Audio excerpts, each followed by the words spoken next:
Sun cast a shadow, a digital line is coming over the mountain and over your mind. Double down your Bitcoin, hang on for the ride. We're moving into the future, one block at a time. We're moving into the future, one block at a time. Welcome to Once Upon a Coin, documenting the ongoing history of blockchain and cryptocurrency. As always, I'm your storyteller, Jason Cassidy. Today's story is one that's worth going and grabbing some popcorn for as you kick back and take it all in. And that's because you're coming along for the ride as we take an up-close and personal look at one of the most notorious and controversial projects in crypto history. This is the story of Bitconnect.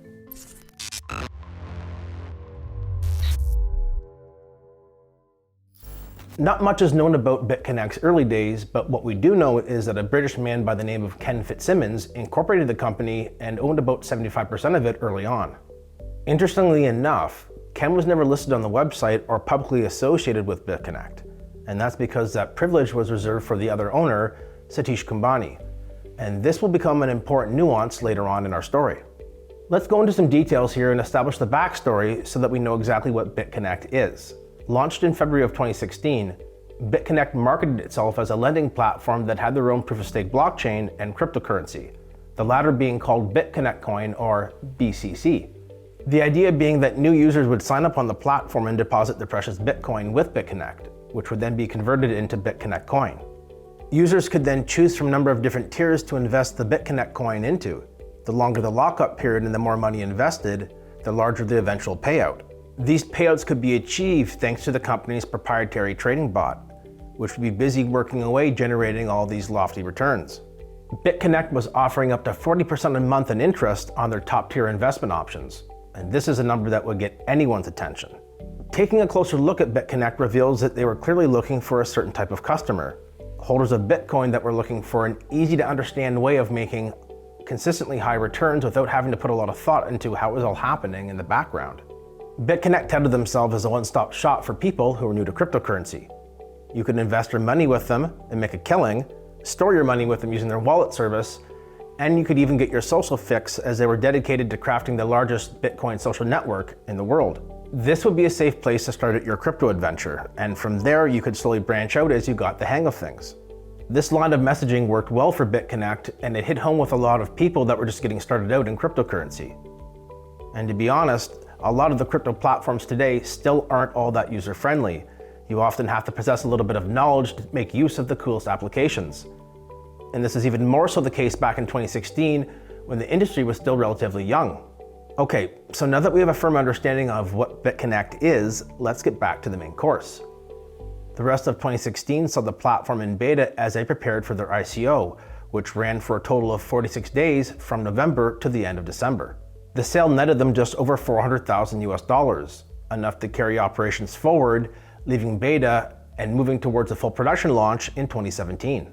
The company had done a lot of small things right leading up to the sale that helped them go into the new year with a lot of traction. Firstly, they had gone the road of publishing their own content, which helped prove their trustworthiness in the eyes of mega search engines like Google, who were ultimately responsible for a lot of the site's traffic. Moreover, Bitconnect made a noticeable push to become as internationally friendly as possible. The site was translated into dozens of different languages with targeted marketing campaigns running in lockstep. So while Bitconnect entered the crypto scene to little to no fanfare, it quickly started to gain in popularity and grew a loyal fan base within the first few months of leaving beta. And soon, more and more users were signing up to join the platform and grow the rapidly expanding Bitconnect family, and that meant bigger and bigger payouts. This is where the story takes a little bit of a turn. If you're a fan of the show, then you know your crypto history, and that means you know that 2017 was a critically important year for cryptocurrency and Bitcoin, as this was a bull market year, and this bull market was spectacular. Bitcoin went from $900 to almost $20,000 in 2017, helping push the digital currency to the very top of every financial headline and news story. This, unsurprisingly, helped to onboard a lot of new people to Bitcoin and cryptocurrency in general. So the bull market, coupled with Bitconnect's already clearly defined upward trajectory, made for a very explosive year for the company. A lot of new people to crypto were being introduced to Bitconnect, and the platform did everything in its power to take advantage of this stroke of good fortune. A large amount of resources were being poured into marketing, specifically YouTubers and other social media influencers. And the constantly rising price of Bitcoin in 2017 meant that Bitconnect users were making a lot of money now. And as we all know, the best form of marketing is, of course, word of mouth. A lot of people will start talking about your product or service if it starts making them a lot of money. And this is exactly what was happening with Bitconnect. In addition to this, their own coin, BCC, was also doing well, and by mid-2017 it was making new highs on a monthly basis. The height of the Bitconnect mania was undoubtedly defined by the time October came around, as this is when Bitconnect held their first and only annual ceremony, in essence, their version of a crypto conference. It was a real gala event with over 2,000 attendees. The conference is remembered for what happened on stage because this is by far one of the most memorable and well-known moments in Bitconnect's short history. One of its many avid supporters, a man named Carlos Matos, was on a speaking panel, and when it was his turn to introduce himself, he made sure the world would never forget his name. Hey, hey, hey. Hey, hey, hey. What's up, what's up, what's up, what's up, what's up, what's up, what's up, what's up, Bitconnect? Hey, everybody, my name is Carlos Matos, and I am coming from New York City, New York. Let me tell you guys that I am so excited, I am so happy, I am really so thrilled to be right now sharing this amazing, glorious, super and exciting moment of my life with all of you guys.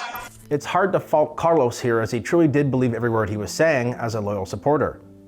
And this just goes to show you how passionate some people were about Bitconnect back then. It was a seemingly good deal to a lot of non-technical people who didn't want to live and breathe in the world of crypto. They just wanted a very simple, easy to understand investment, and if it made them a lot of money in the process, well, all the better. Bitconnect offered investors a high return for what they saw was a very, very low risk. Because so many other people were part of it, it made it feel so real. It's a herd mentality. Too many people read the news about how people make 1,000% in a day on certain meme coins, but they don't actually understand the true value of it. And in this current economic times, people will get a bit more desperate to make the returns. As the bull market raged on into the last few months of the year, the company pulled out all the stops in hopes of driving even more business. Seeing the viral social effect taking place with their product, the company quickly moved to institute a referral program. The more people that you referred to the product, like friends and family who actually signed up with Bitconnect, the more you earned. If you're wondering why no one had stood up by now and started asking questions about Bitconnect's legitimacy, well, they did. The problem here was that it's very difficult to get a man to understand something like reason when they're literally being paid handsomely to do the exact opposite. Said another way, for every single concern, criticism, and warning that the public gave around Bitconnect, another 10 people would sign up for the platform based on testimonials they would hear about people just like them making easy money. And that message was simply resounding with investors on a deeper level than any warning could. Different people that were part of it were able to invite friends, and because a friend invited them, most people would take it, okay, I guess this friend has done their research, so, and if they're getting this, I want this. The friend got a commission off what they invested, so they were incentivized to bring people on board. I think the biggest lessons that I think anybody could have learned was that you always have to do your due diligence before putting your money into any crypto. You know, when they say, hey, you know, send your friends and you'll get X, that's what a pyramid scheme is. It relies on those people. Understanding risk, reward, and also understanding about what's realistic and what's not. By the end of the year, the value of Bitconnect coin, or BCC, was going nuts, having reached a high of over $420 per coin. For some context, the post-ICO price that BCC debuted at was just 17 cents US, meaning that ICO investors and anyone that bought the coin soon after were now making out like bandits. It all seemed almost too good to be true. A coin that just kept going up in value on a platform that allowed you to make 1% returns daily. It was basically akin to printing money.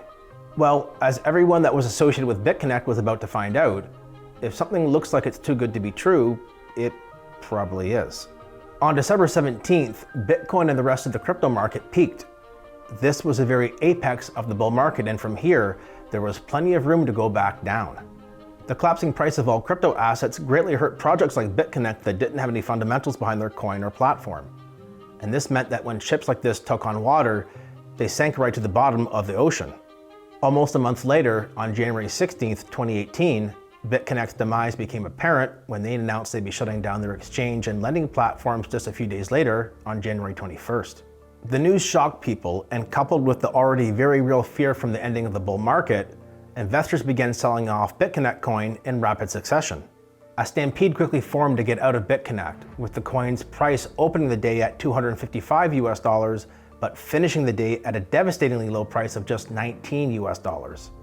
Most investors now were completely ruined, with some having put their entire life savings into Bitconnect in the hopes of becoming a millionaire overnight. The really tough part here is that things happened so damn fast that most people didn't have time to react until the damage was already done. And to make matters worse, the company received many cease and desist orders from state regulators who were claiming the company had been operating as a Ponzi scheme. Bitconnect was now officially dead. In the aftermath of the collapse, several investigations and lawsuits were launched against the company and its promoters. The hammer was finally dropped when in September of 2022, the SEC, or Security and Exchange Commission, sued Bitconnect's founder, Satish Kumbhani. They alleged that he was the mastermind behind the now defunct company that had raised an estimated $2 billion from retail investors over the course of the Ponzi scheme's operations. This, of course, is bad news for Satish, but angry Bitconnect investors will still have to wait for their day in court because, as of right now, Satish Kumbhani's whereabouts is unknown.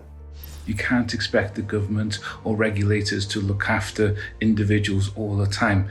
So this is a big question that has been asked across the industry. So where does the buck lie? Buck always lies with yourself. You have to be accountable by what you do and how you do it. If you're looking to rid yourself of some bad crypto investing habits and want to scare yourself sober, then may I suggest you take a look at some of these people's stories. There's a seemingly endless amount of them, and each one comes with its own unique set of circumstances. They all do have one thing in common though. Each one of them at some point knew there was something off about Bitconnect deep down. But when the moment of truth arrived, they just couldn't admit that they were wrong about something that on the surface felt so right. And this is exactly how Ponzi schemes like Bitconnect work, playing on the very real emotions that make us all human. The fear of missing out on something seemingly incredible, and the resulting greed of always wanting more and more.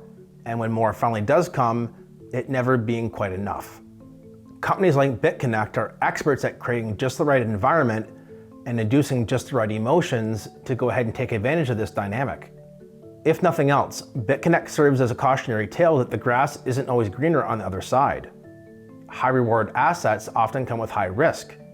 So while Bitcoin and Ethereum probably won't make you rich overnight, there's definitely something to be said about proving yourself over time. Bitconnect was able to convince a heck of a lot of people holding perfectly good Bitcoin to exchange it in return for a promise of something better one day. You can be guaranteed there's going to be another Bitconnect in the future. Human nature virtually assures this. But for those that keep an open mind and listen to their gut, these type of situations can be a news story that you read one day, opposed to being a chapter in your life that, frankly, you'd rather forget. I hope you enjoyed today's stroll down memory lane. Until next time, have fun and enjoy life, my friends. I'll be back soon with another incredible story to tell you.